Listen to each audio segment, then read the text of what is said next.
Monday morning in Manhattan would normally be packed with people hard at work, but today in New York and across the nation, it's the annual restful celebration that marks the unofficial end of summer and the start of the second week of America's Grand Slam. And right from the dazzling opening night last Monday, it's been filled with memorable moments and compelling action.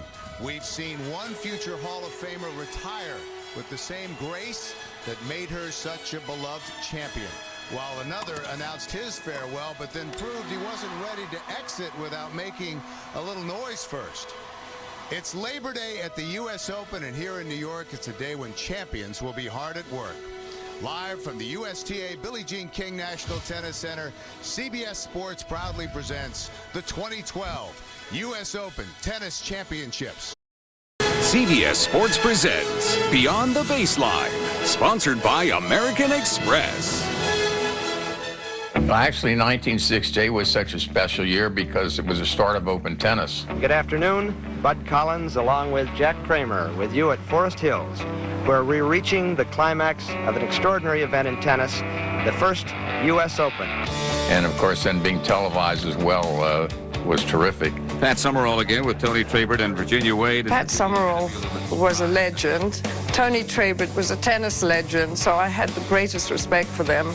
And it was just amazing working for such big shots, really. The stadium at the National Tennis Center is absolutely packed for the men's final. I just remember what an honor it was for me the first time I got to sit in that booth, you know, and be there with Tony Trabert and Pat Summerall. I mean, the voices of the U.S. Open. Thank you very much, Jack. And Tony, what do you think? If I must say so, I think Pat and I did it very well. We certainly enjoyed working together, that's for sure. In 1991, Jimmy Connors was making his remarkable run to the semifinal. And John stopped in the booth briefly. It's great to be here. As a player, it was like the last thing I want to do is do commentary work. This is, you know, a major step down. And sure enough, within a couple of years, John was in the booth, you know, for CBS. And we'd like to welcome our New York tennis landmark, John McEnroe, to our CBS coverage. Mary, she's so well prepared, and I'm sort of winging it a little bit more, sort of feeling it out at the moment. So you like this guy? He's not bad. Do you? Yeah, I like him too. You like? And so there's this sort of yin and yang that I think we give the audience that people appreciate. And so if you can get like some pro like a Dick Enberg and let us do our thing, I think it works real nice. I'm joined now by my peerless partners, Mary Carrillo and Hall of Famer John McEnroe. I was just the moderator, if you will. I just had to get the nuts and bolts in and sort of let them go free rein. One of my goals was to make Dick Enberg laugh.